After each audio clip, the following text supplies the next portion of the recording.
I've always loved camping alone. It's the quiet that gets me, that stillness you can't find anywhere else. No cars honking, no notifications buzzing, just the sound of the wind brushing through the trees and the occasional rustle of wildlife. That's why I drove 3 hours into the national forest that weekend, my gear packed neatly in the back of my truck. It was mid-season, so the campground wasn't completely deserted, but it wasn't crowded either. Perfect for solitude without being too far from help if something went wrong. I'd picked a small, established site near a shallow stream, just big enough for my tent, fire ring, and a folding chair. When I pulled in late that afternoon, the light was already dipping low, painting the trees in a soft, golden hue. A couple of campsites away, I noticed another setup. Someone had pitched a small dome tent and hung a hammock between two trees. A bright red cooler sat by the fire pit, and there was a foldable camping chair positioned to face the woods. No car, though. I figured the camper had gone for a hike or was fishing down by the stream. It wasn't unusual for people to walk to their sites from nearby trails. Still, I kept an eye on it as I unpacked. I've always been a little wary of strangers out here. Most campers are harmless, but you hear enough weird stories and you start being cautious. I got my tent set up just as the sun dipped below the horizon, painting the sky in shades of purple and orange. The air had that crisp, earthy smell that always made me feel at ease. Once I had my fire going, I settled into my chair with a thermos of hot coffee, letting the warmth from the flames soak into my skin. Every so often I glanced toward the other site. No movement. The hammock swayed slightly in the breeze, but otherwise, it was eerily still. It wasn't until I was finishing my second cup of coffee that I noticed something, or someone, standing near the edge of the trees at the neighboring site. At first, I thought it was a trick of the firelight, but no, there was definitely someone there. A tall figure, motionless, silhouetted against the fading twilight. They stood just beyond the tent, near the hammock, watching the woods. I felt an involuntary shiver run down my spine. It wasn't that they were doing anything wrong. People watch the woods all the time when they camp. It was just something about the way they stood there, so still, felt off, like they weren't enjoying the view, but waiting for something.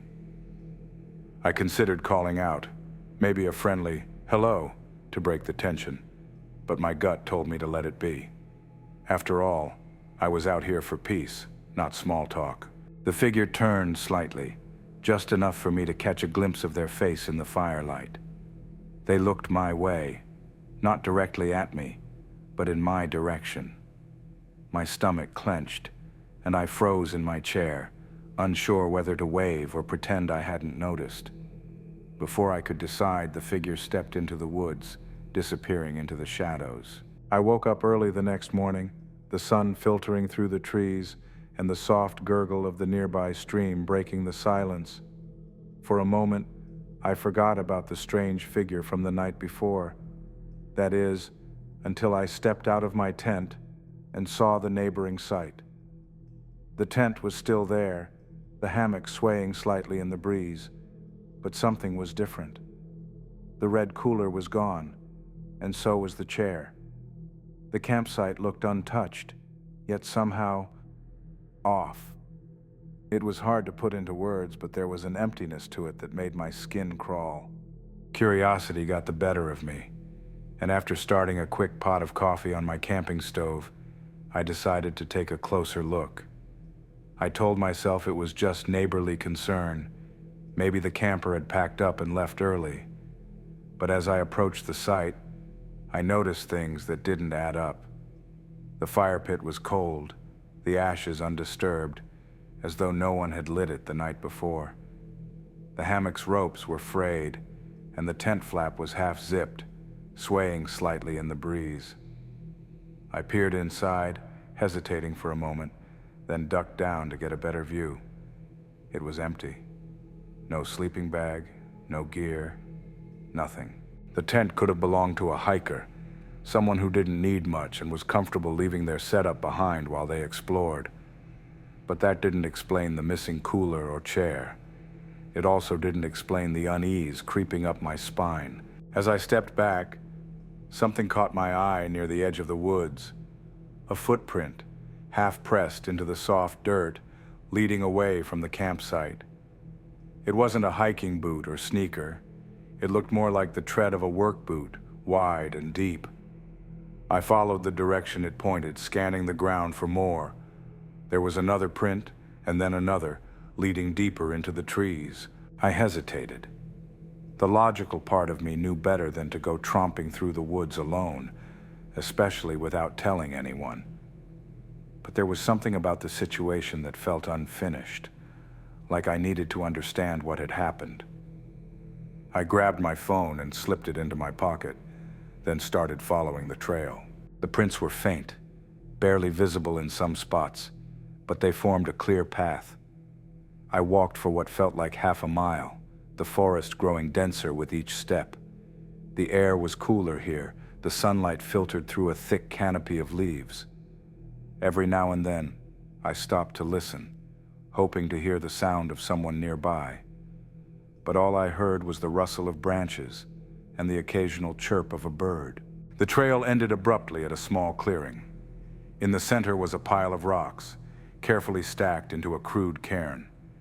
It wasn't unusual to see something like this in the woods. Hikers often used them as markers, but this one was different. It was taller than most, almost reaching my chest, and at its base was a scattering of items. A torn piece of fabric, a cracked phone case, and what looked like a rusted key. I crouched down, examining the objects without touching them. The fabric was dark blue, like the shirt the figure had been wearing the night before. The phone case had no phone inside, just the shell, and the key was small, like it belonged to a padlock or a diary. My stomach churned. It felt wrong to be there, like I was intruding on something I wasn't supposed to see.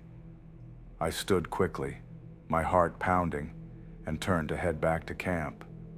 That's when I heard it. A soft snap, like a twig breaking underfoot.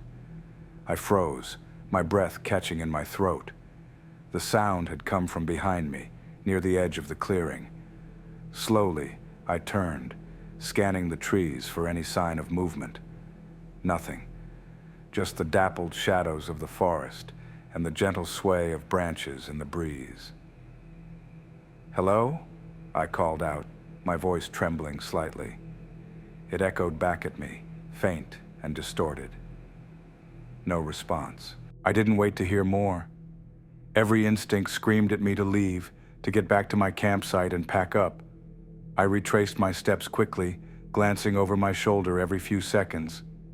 The forest seemed quieter now, the air heavier. By the time I reached the clearing near my tent, I was sweating despite the cool morning air. Back at my site, I threw my gear into my backpack haphazardly, not bothering to organize it the way I usually would. I wanted to be out of there as fast as possible. As I shoved the last of my supplies into the truck, I glanced one last time toward the neighboring campsite. The tent was gone. I blinked, certain my eyes were playing tricks on me.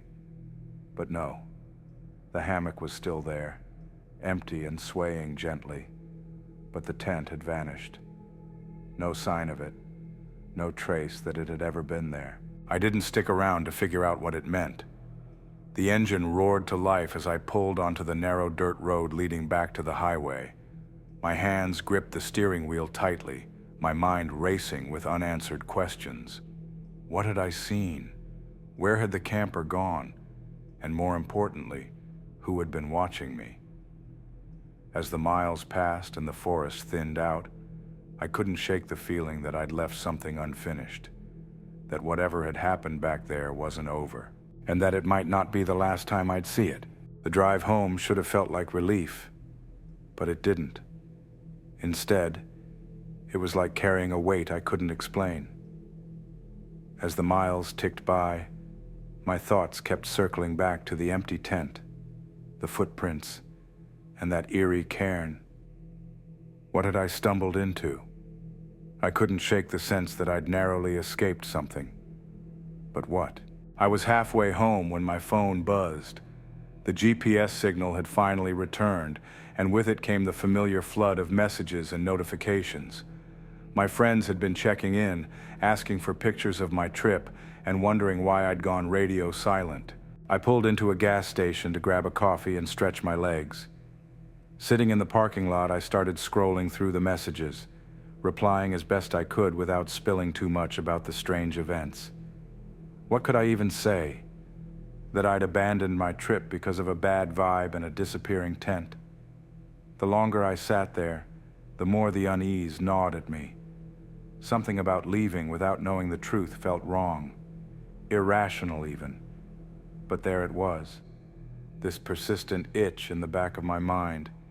It didn't help that my imagination was running wild, filling in the gaps with every horror story I'd ever heard. Eventually, I convinced myself to call the ranger station. At least this way, I could feel like I'd done something, even if it was just reporting an empty campsite. The ranger on duty sounded bored when he answered, his tone curt but polite. I explained what I'd seen, or rather, what I hadn't seen. "Sounds like someone left in a hurry," he said after a pause. "Not uncommon this time of year. People underestimate how cold it gets at night.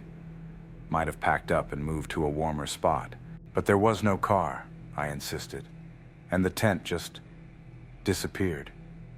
Shouldn't there have been some trace of it?" The line crackled faintly as the ranger sighed. "Look, if you're really worried, I can send someone out to check. But unless there's a clear sign of an emergency, it's probably just someone being careless." I thanked him and hung up, feeling both dismissed and embarrassed. Maybe I was overreacting. Maybe the ranger was right, and there was a perfectly mundane explanation for everything. But deep down, I didn't believe it. By the time I reached my apartment, the sun had set, and the city lights cast a warm glow over the streets. My small, one-bedroom place felt both comforting and stifling as I unpacked my gear. The routine of sorting and cleaning should have settled my nerves, but it only made the unanswered questions loom larger. That night, I couldn't sleep. Every time I closed my eyes, I saw the silhouette by the woods or heard the faint snap of a twig. My thoughts spiraled into worst-case scenarios. What if I'd been followed? What if I'd stumbled onto something criminal or dangerous? The next morning, I woke groggy and unrested, my mind made up. I needed to go back. Not for long, just enough to see if anything had changed. Maybe the tent had reappeared, or the camper had returned to claim their gear. Maybe the cairn had been disturbed. Whatever the case, I had to know. I packed light this time, just a day bag with some water, snacks, and a flashlight. No tent, no cooking gear. I left early, hoping to avoid the weight of second-guessing myself. The drive felt longer this time, each mile pulling me closer to the unease I'd tried to leave behind. When I arrived at the campground, it looked the same. Peaceful, even. A couple of cars were parked near the trailhead, and faint wisps of smoke rose from a distant campfire. It was almost enough to convince me I'd imagined the whole thing. Almost. I made my way back to the site, my footsteps crunching on the gravel path. As I approached, my stomach knotted. The tent and hammock were still gone, as I'd left them, but something new had appeared. In the center of the clearing where the tent had once stood was another cairn. This one was smaller, more hastily constructed, but unmistakable. At its base was another scattering of items, a single shoe, a crushed aluminum can, and a strip of paper. I crouched down, my hands trembling slightly as I picked up the paper. The edges were jagged, torn from something larger, and the writing was smudged but legible. It read, "You shouldn't have come back." My breath caught in my throat, and I dropped the paper as if it had burned me. The words echoed in my mind, sharp and accusatory. Who had written it? And how did they know I'd returned? A sudden noise snapped me out of my thoughts. Footsteps, heavy and deliberate, coming from the direction of the woods. My pulse skyrocketed as I stood, scanning the tree line. The footsteps grew louder, closer, until I could see a figure emerging from the shadows. It was the ranger I'd spoken to on the phone. Relief flooded through me, but it was short-lived. His expression was grim, his eyes darting between me and the cairn. "You need to leave," he said, his voice low and urgent. "Now." "What's going on?" I asked, my voice barely steady. "No time to explain," he said, stepping closer. "This place isn't safe. Pack up whatever you have and go. Don't look back." His tone left no room for argument. I nodded, grabbing my bag and heading toward the path without another word. As I walked away, I glanced back once. The ranger was still standing there, staring at the cairn, his posture tense. He didn't follow me. By the time I reached my car, my nerves were shot. I drove away as fast as I could, the ranger's warning replaying in my mind. Whatever was happening at that campsite, it was bigger than me, and I wanted no part of it. But as I merged onto the highway, a chilling realization hit me. The ranger had never asked how I knew about the cairn. I couldn't stop replaying the ranger's words in my head during the drive home. His urgency, his tone, it all felt so out of place. And that final thought, the one that hit me like a punch to the gut, wouldn't let me go. How had he known about the cairn? I hadn't told him. I hadn't even hinted at it. By the time I reached my apartment, the unease had morphed into something heavier.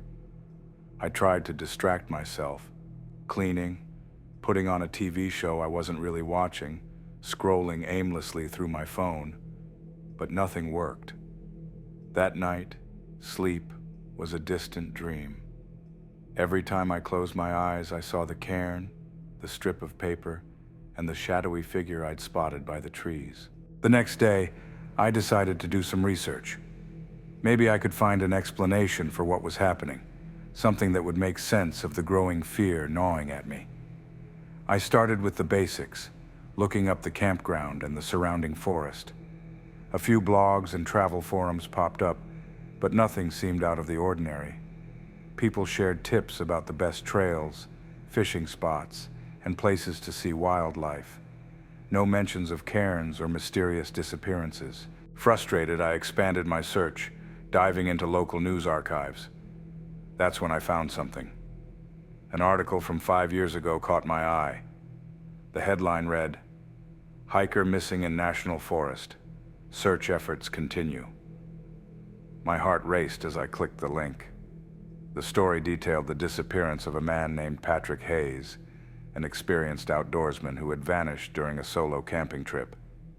According to the article, his car was found parked at the same trailhead I had used, but there was no sign of him or his gear. The article mentioned that search teams had scoured the area for weeks, but found nothing except for a disturbing detail: a series of cairns scattered throughout the forest, each one built near a trail or clearing. Searchers speculated that they might have been markers left by the missing man, but their exact purpose remained a mystery. I leaned back in my chair, my hands trembling slightly. The date of Hayes' disappearance wasn't the only thing that stood out. The article included a photo of him, a grainy picture likely taken from a social media profile. He was tall, lean, and wore a dark blue shirt, the same color shirt as the fabric I'd seen near the cairn. I couldn't shake the feeling that the two were connected. The cairn, the fabric, the ranger's warning. It all pointed to something bigger than a simple camping trip gone wrong. But what? Over the next few hours, I fell down a rabbit hole, reading everything I could about the case. The more I learned, the less sense it made. Friends and family described Hayes as cautious and methodical, someone who wouldn't take unnecessary risks. Yet the forest had swallowed him whole, leaving behind only cryptic markers. By the time I finally shut my laptop, it was late afternoon, and I felt more unsettled than ever. I needed answers, but I couldn't shake the feeling that finding them would come at a price. A few days passed and life returned to a semblance of normalcy. Work kept me busy, and I convinced myself that I'd done all I could. The forest was behind me, and I had no intention of returning. But the unease never left. It lingered in the back of my mind, a constant nagging presence. Then one evening I came home to find something that made my blood run cold. There, on the floor of my apartment, was a small pile of stones, 5 in total, stacked carefully in a crude cairn. At its base was a scrap of paper, folded neatly. My hands shook as I picked it up and unfolded it. The message was short, written in the same smudged handwriting as the note I'd found in the forest. "You've been marked." I stumbled back, my breath coming in shallow gasps. My mind raced, trying to make sense of what I was seeing. How had it gotten there? The door had been locked when I left. The windows were secure. I lived on the second floor, for God's sake. There was no way someone could have gotten in without me knowing. Panic set in, and I grabbed my phone to call the police. But as my thumb hovered over the dial button, I stopped. What was I going to say? That someone had broken in to leave a pile of rocks and a cryptic note? They'd think I was crazy. I spent the night awake, every creak and groan of the apartment sending me into a fresh wave of paranoia. By morning, I'd made a decision. I couldn't stay here, not with the looming threat of whoever or whatever had left that message. I packed a bag and drove to a friend's house a few towns over, explaining it away as a spontaneous visit. They didn't question it, though they did comment on how tired I looked. I stayed there for a few days, trying to regain some sense of control. But the unease followed me like a shadow, refusing to let go. And then, just when I thought it couldn't get worse, the cairn appeared again. This time, on the front steps of my friend's house. The sight of the cairn on my friend's steps made my blood run cold. It was identical to the one in my apartment. 5 carefully stacked stones, a strip of paper tucked beneath the base. I approached it slowly, my heart pounding, and unfolded the note. The message was different this time, but no less ominous. "You can't outrun it." My stomach churned. Whoever was behind this knew where I was, even after I'd left my apartment. I felt exposed, hunted. I scanned the street for any sign of someone watching, but everything looked ordinary. Cars parked along the curb, joggers passing by, neighbors mowing their lawns. Normalcy wrapped around me like a cruel joke. I rushed back inside, clutching the note in trembling hands. My friend Claire was in the kitchen making coffee. She turned to me, her brow furrowed. "Hey, you okay? You look like you've seen a ghost." I hesitated. Claire was the type to handle anything with logic and calm, but this wasn't something logic could fix. I debated whether to tell her, but the fear bubbling inside me refused to stay contained. "Someone left this outside," I said, handing her the note. My voice wavered as I continued. "It's the second one. The first was in my apartment." Claire read the message, her expression shifting from confusion to concern. "This is creepy, but are you sure it's not some prank? Maybe a neighbor messing around?" I shook my head. Number this started after I went camping last week. There was someone out there. I think they're following me. Her face softened, but I could see the doubt in her eyes. "Okay, let's not jump to conclusions. Did you call the police? And tell them what? That someone's leaving rocks and notes? They'd think I was crazy." Claire placed a hand on my shoulder, her voice steady. "We'll figure this out. Stay here as long as you need." Her reassurance helped, but only slightly. That evening, we double-checked all the locks and windows. Claire's dog, a scrappy mutt named Max, paced restlessly, his ears twitching at every sound. I tried to tell myself it was just his natural skittishness, but deep down, I knew better. I woke in the middle of the night to Max barking furiously. My heart leapt as I scrambled out of bed, grabbing my phone and flicking on the flashlight. The barking was coming from the back door.